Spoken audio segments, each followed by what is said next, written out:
Bom, povo, essa semana aqui então a gente iniciou os estudos do magnetismo, né? Eu vou ser bem breve aqui nas minhas explicações para que o vídeo fique bem objetivo e vocês não percam muito tempo, né? Eu não vou discutir assim muitas coisas em relação àquela parte introdutória do magnetismo, né? Que ele fala lá sobre a região da Grécia chamada Magnésia, né? Que existiam determinadas pedras lá que tinham a característica de atrair determinados materiais metálicos, como o ferro, por exemplo, né?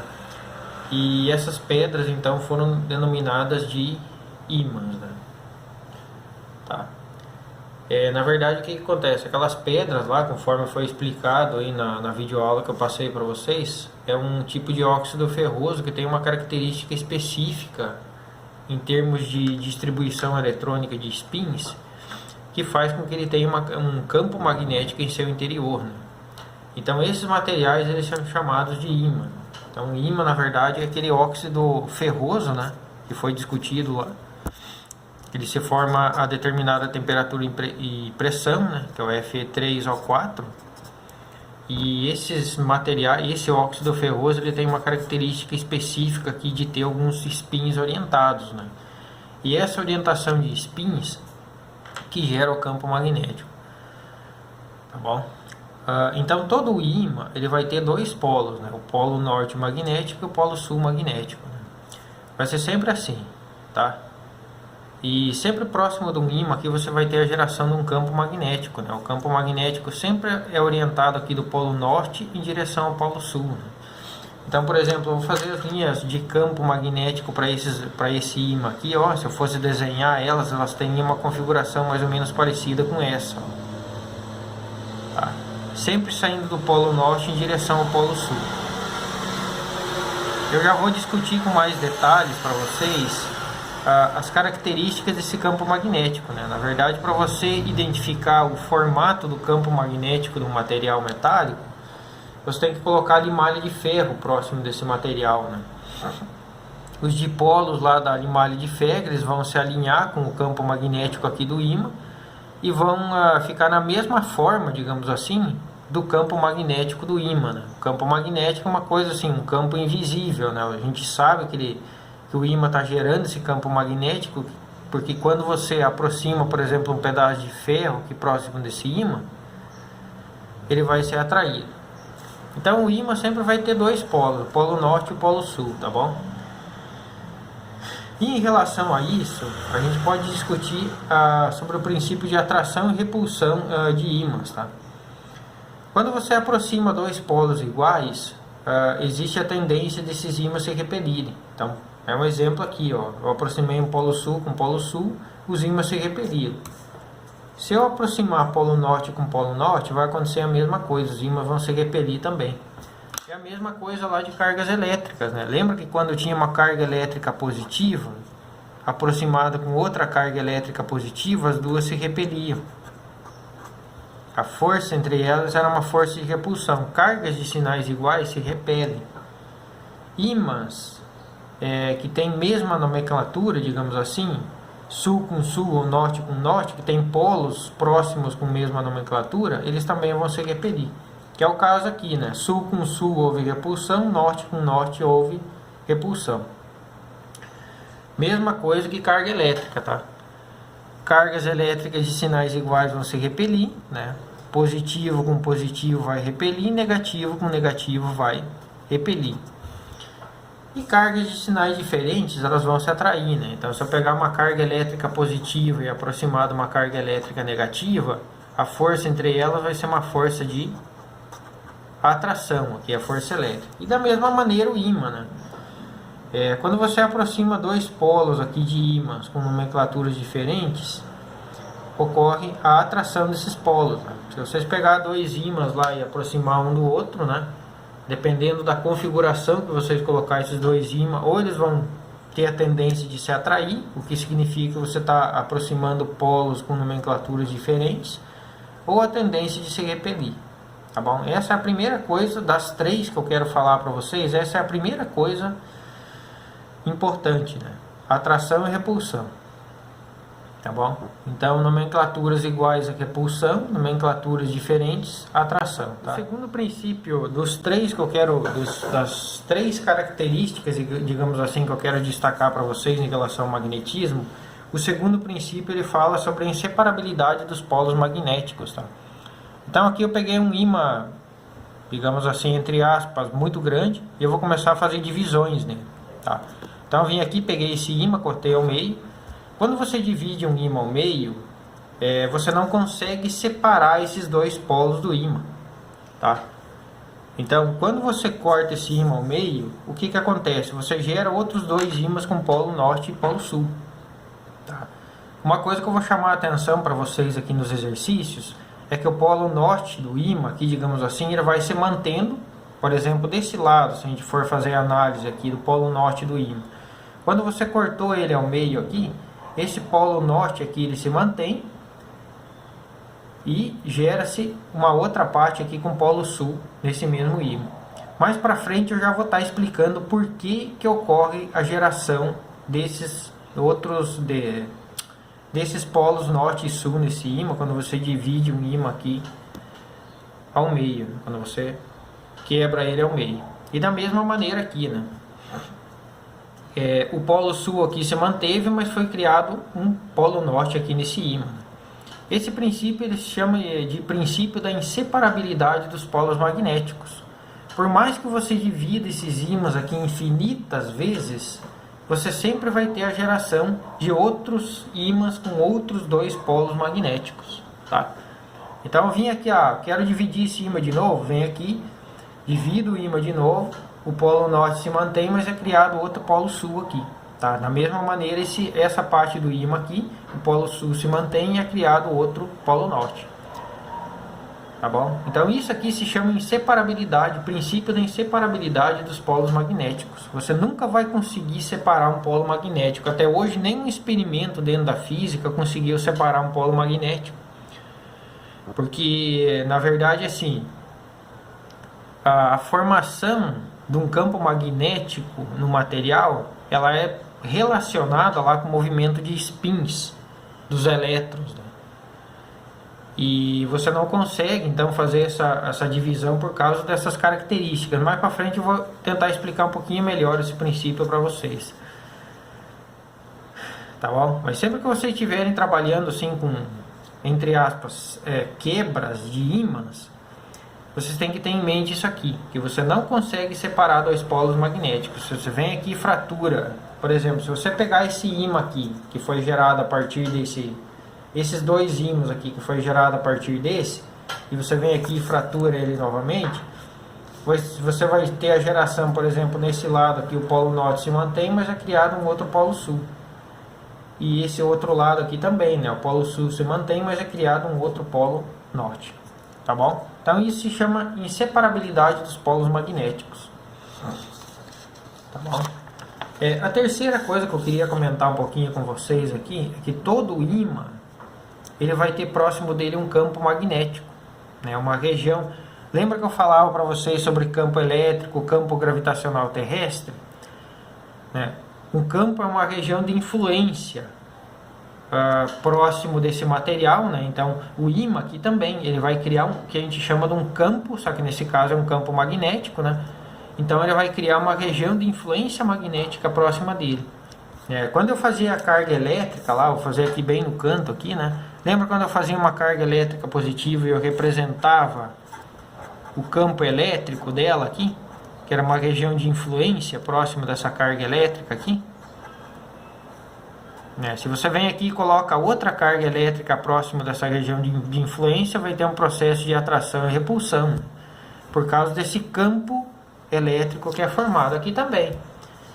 Então, quando você tem um ímã, você tem uma disposição de linhas de campo magnético. Ah, professor, como é que você sabe que as linhas de campo magnético elas têm esse sentido no ímã? É porque eles fazem experimentos, eles colocam um ímã, usam limalha de ferro e eles conseguem fazer a observação a partir da limalha de ferro, né, da orientação dessas linhas de campo magnético.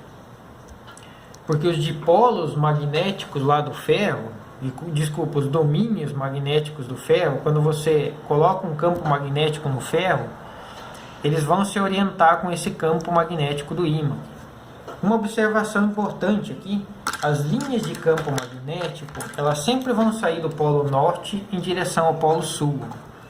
Vou fazer aqui a disposição de orientação de algumas linhas aqui para vocês perceberem.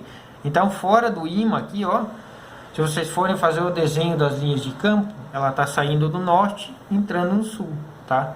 E dentro do ímã ela vai em direção do sul para o norte, ó. Toma cuidado com isso, tá bom? Essa linha aqui também, ó, ela está orientada aqui dentro do ímã de sul para o norte e fora de norte para o sul, tá?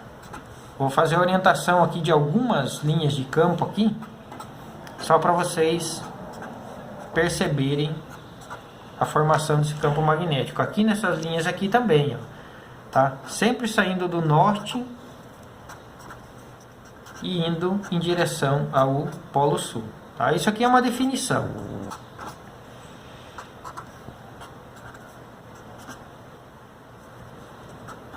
Agora, se eu perguntasse para vocês aqui, aonde que o campo magnético é mais intenso? Essas linhas aqui, elas não ficaram bem representadas. Até tem uma imagem, eu acho que no nosso livro didático lá, que mostra de uma maneira melhor. Mas a concentração de linhas de campo magnético é sempre maior aqui próximo dos polos do ímã, tá? Então, nessas entradas aqui, ó, próximo dos polos magnéticos, eu tenho uma concentração de linhas de campo aqui muito maior, tá?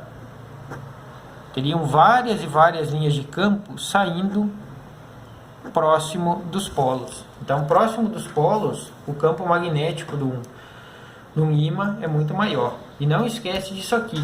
A orientação sempre vai sair do polo norte do ímã, a linha de campo vai sair do polo norte em direção ao polo sul. Tá bom? Quando se discute sobre e fala-se muito sobre ímãs, as pessoas ficam perguntando: professor, por que tem aquele princípio da inseparabilidade dos polos magnéticos? Então eu tentei fazer uma representação aqui só para que vocês entendam um pouco melhor esse princípio, né, digamos assim, as características do ímã. Então veja bem, cada material ele tem o que a gente chama de domínios magnéticos, que é como se fosse algumas regiões aqui, regiões dentro do ímã, ou dentro de qualquer tipo de material, né, que elas têm determinadas orientações magnéticas, digamos assim. São regiões muito pequenas, milimétricas, né, que tem bilhões e bilhões de átomos, e cada região dessa aqui é chamada de um domínio magnético. Então, digamos assim, é como se fosse uma subdivisão aqui, dentro do ímã, né? Uma região com bilhões de átomos aqui, e essa região ela tem uma determinada orientação magnética dela. Tá bom? Num material comum, deixa eu colocar aqui um exemplo para vocês. Esses domínios magnéticos aqui estão todos desorientados. Então, um está por uma direção, o outro está para outra, um está para um sentido, o outro está para o outro. E o somatório de todos esses domínios aqui, digamos assim, deixa eu fazer aqui uma representação, a soma de todos esses domínios de campo magnético é nula. Tá? Agora, num ímã, não. Esses domínios eles estão todos orientados aqui no mesmo sentido. Tá bom? Aqui eu errei, ó, tá? É sempre saindo no interior do ímã, é saindo do sul e indo em direção ao polo norte, tá? Tava errado só o polo sul e norte. Então, se você fosse fazer uma análise mais micro, digamos assim, do ímã, você conseguiria identificar esses domínios magnéticos aqui no interior do ímã. Num material comum, esses domínios estão todos desorientados. Num ímã, por exemplo, né, que ele tem um campo magnético nato, já que é uma característica dele, esses domínios, quase todos eles estão orientados na mesma direção. Tá? Aqui eu só desenhei um domínio que não está orientado. O resto eles estão todos orientados aqui na mesma direção. Tá bom? O que acontece? Então aqui, ó, você tem o polo sul do ímã e aqui o polo norte. O que acontece quando você vem aqui e fratura esse ímã exatamente aqui no meio? você vai ter a geração de outros dois ímãs, né? E esses outros dois ímãs, eles vão manter essa orientação aqui, ó. Estão vendo? Ele, digamos assim, você não vai fazer uma determinada... Você não vai desorientar esses domínios magnéticos. Então, o que acontece? Se você fosse redesenhar isso aqui em termos de domínio, a gente ficaria uma coisa mais ou menos parecida com essa aqui. Ué, dentro do ímã lá, eu não expliquei para vocês que o campo magnético ele sai do polo sul e vai em direção ao norte? Então, olha o que aconteceu. Eu fraturei o ímã ao meio e formei outros dois ímãs aqui com polo sul e polo norte. Tá bom? Se eu viesse aqui, pegasse esse ímã, fraturasse ele de novo, eu ia ter outros dois ímãs com essas orientações de domínio aqui bem definidas. Então é por isso que por mais que você separe milhares e milhares de vezes, quebre esses ímãs, eles vão continuar sempre com dois polos, o polo norte e o polo sul. É o princípio da inseparabilidade dos polos magnéticos. Tá bom? Eu só queria discutir isso aqui com vocês para explicar, né, por que tem esse princípio da inseparabilidade dos polos magnéticos. Parece uma coisa muito louca, mas se a gente vai analisar um termo, digamos assim, um pouquinho mais científico, você consegue entender perfeitamente por que tem inseparabilidade dos polos magnéticos. Eu já vou aproveitar para utilizar essa figura aqui para explicar para vocês por que um material metálico é atraído, por exemplo, uma barrinha de ferro é atraída para um ímã quando você aproxima essa barra aqui do ímã. Veja bem, o ferro é um material que a gente chama de ferro, é um material, digamos assim, dentro da classificação de magnetismo, a gente chama ele de ferro magnético. O material ferromagnético, quando você aplica um campo externo nele, que é o que está acontecendo aqui, os dipolos dele se alinham facilmente. Então aqui, ó, eu tinha, por exemplo, essa barrinha de ferro e os dipolos dela estavam todos desorientados. O que ele fez daqui para cá? Ele veio aqui e aplicou um campo magnético nela. Então ele aproximou um ímã aqui dessa barra. Olha o que aconteceu com os domínios magnéticos dele. De início eles estavam desorientados, mas como agora eu estou aplicando um campo magnético nele, eu consegui orientar os domínios magnéticos do ferro. Tá bom? Então agora eles estão todos orientados. Agora esquece esse campo magnético aqui, ó. Se eu viesse aqui e analisasse essa barra de ferro, eu não poderia definir um polo sul e um polo norte para ela? Aqui seria o nosso polo sul e aqui seria o nosso polo norte. Então, na verdade, o que acontece? Quando você aproxima um ímã de um elemento metálico que ele seja magnetizável, esse elemento metálico aqui, ele passa a se comportar como um ímã. E aí o que acontece? Se esse cara aqui tem polo sul e polo norte, e o ímã tem polo sul e polo norte, ele vai ser atraído ou repelido pelo ímã. Ok? Então é por isso que você tem a geração de forças de atração quando você aproxima um material metálico, né? Por que é uma força de atração nesse caso? Porque o ferro ele é orientado a partir do campo magnético aqui do ímã. Por exemplo, aqui ele aproximou o polo norte do ímã, próximo de uma barrinha de ferro aqui, tá? É o mesmo caso daqui. O que aconteceu? Ó? Lembra, o campo magnético ele sai do polo sul aqui e vai em direção ao polo norte do ímã, conforme eu tinha desenhado aquelas linhas de campo para vocês. Então esse campo aqui ele está orientado para lá, ó. Ele vai orientar os domínios aqui do ferro na mesma direção, ó. Também orientado aqui para, como se fosse assim, aqui para cima da parte da folha. Então se você vem aqui divide agora essa barrinha de ferro em duas, só para caracterizar o campo magnético dela, essa parte aqui seria o polo sul e essa parte aqui seria o polo norte. Olha aqui, ó. Aqui eu não tenho polo sul e aqui eu não tenho polo norte. O que vai acontecer com esses dois materiais aqui? Eles vão se atrair. Polos de nomenclaturas diferentes ocorre a atração. Então é por isso que eles se atraem. Ok? Mais para frente só vou explicar para vocês a diferença de materiais ferro e diamagnéticos e paramagnéticos, tá bom? O que eu queria falar para vocês era isso. Então são 3 coisas que vocês têm que saber. Vocês têm que saber sobre o princípio de atração e repulsão de ímãs. Vocês têm que saber sobre a inseparabilidade dos polos magnéticos. E vocês têm que saber desenhar as linhas de campo magnético de um ímã. E também as linhas de campo magnético que são geradas em materiais que são aproximados de ímãs. Como eu fiz o exemplo aqui do ferro. Ok? Eu gosto de discutir um pouco essa parte mais microscópica, assim, porque às vezes fica mais fácil de vocês entenderem os princípios a partir do micro, ok? Mas não fiquem muito preocupados com isso, tá? Eu não vou cobrar isso aqui em prova e tal, é mais como uma questão, assim, uma curiosidade para vocês entenderem melhor o conteúdo. Entender por que tem essa inseparabilidade dos polos magnéticos, por que ocorre a atração de uma barra de ferro, né, com ímã. Então era isso, ó. A primeira questão aqui, ela está falando muito sobre isso, né? Sobre essas características dos ímãs. Lá no vídeo também ele falou um pouco sobre a temperatura de Curie, que é relacionado com essa última afirmativa aqui, né? Vou colocar aqui até a temperatura de Curie. O que é a temperatura de Curie? É a temperatura máxima que o material suporta mantendo o campo magnético. O que acontece?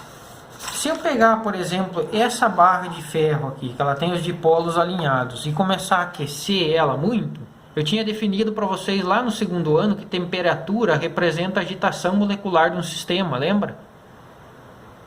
O que acontece? Se você começar a aquecer muito essa barra metálica, esses dipolos aqui, os átomos desse material, eles vão começar a se agitar cada vez mais. E aí o que acontece? Vai ser muito difícil de manter a orientação desse campo magnético. Então eles começam, por mais que ele já tenha um campo magnético, ele começa a se desorientar. E vai chegar uma temperatura máxima para cada material que você não vai mais conseguir orientar um campo magnético dentro desse material, porque os átomos dele já vão estar muito agitados, então você não consegue mais orientar o campo dentro do material. Isso é chamado de temperatura de Curie. Então quando você aquece muito qualquer tipo de material, pode ser o ímã de uma bússola também, vai chegar um ponto que ele vai se desmagnetizar, tá bom? Eu acho que sobre essa parte, que a única coisa que eu não tinha falado era a temperatura de Curie. Aqui todas as afirmativas são de coisas que eu acabei de explicar para vocês, tá? E aqui nessa atividade aqui da mágica, eu só quero destacar 3 características dos materiais aqui para vocês, né? Em termos de campo magnético, os materiais eles podem ser divididos em ferromagnéticos, paramagnéticos e diamagnéticos. Esses 2 caras aqui, o paramagnético e o diamagnético, eles têm uma resposta muito fraca ao campo magnético externo aplicado. Então é muito difícil de você orientar os dipolos magnéticos desses caras aqui. Certo? Por mais que você aplique um campo intenso, é muito difícil de você conseguir fazer a orientação dos dipolos no material paramagnético. E aí ele acaba não sendo atraído pelo ímã, porque você não consegue orientar os dipolos deles. Exemplo, se você pegar um ímã e aproximar de uma barra de alumínio, essa barra ela não se atrai, ela não é atraída pelo alumínio. Por quê? Porque o alumínio é um material paramagnético. Então eu estou representando aqui um campo magnético externo. Quando você aplica um campo magnético externo no material paramagnético, como por exemplo o alumínio, os dipolos desse material eles não se orientam muito bem com a direção do campo externo.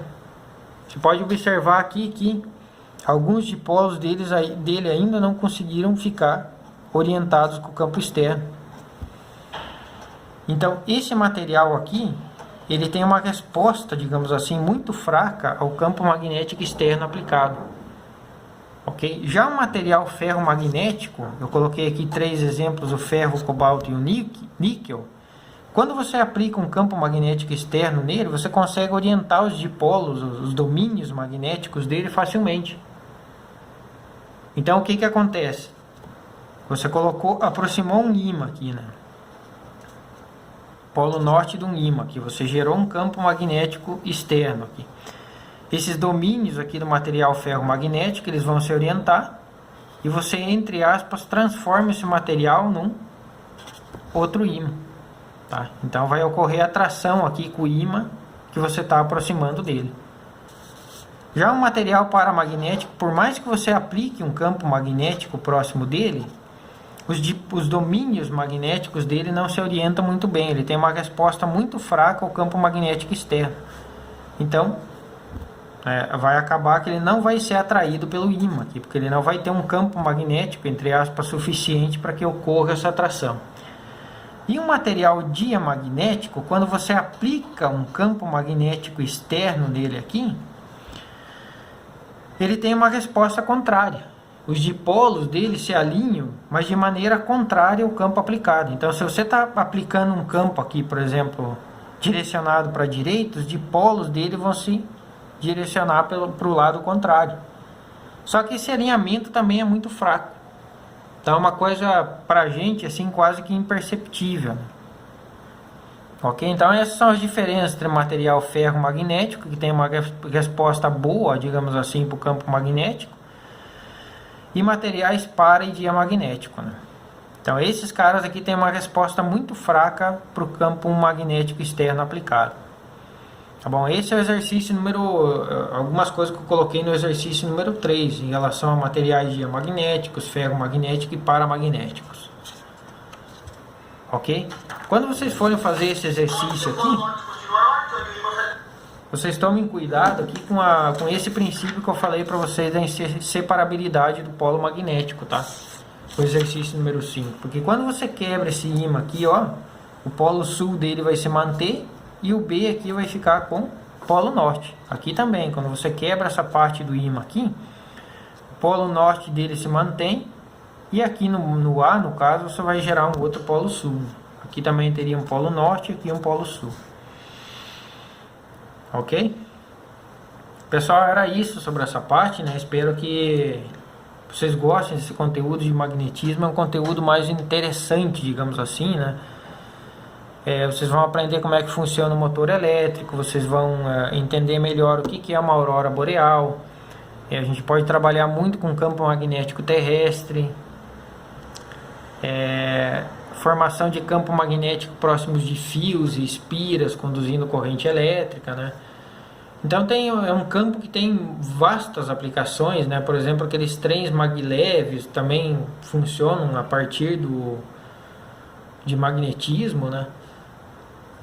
Então é um campo bem vasto assim de pesquisa, tá bom?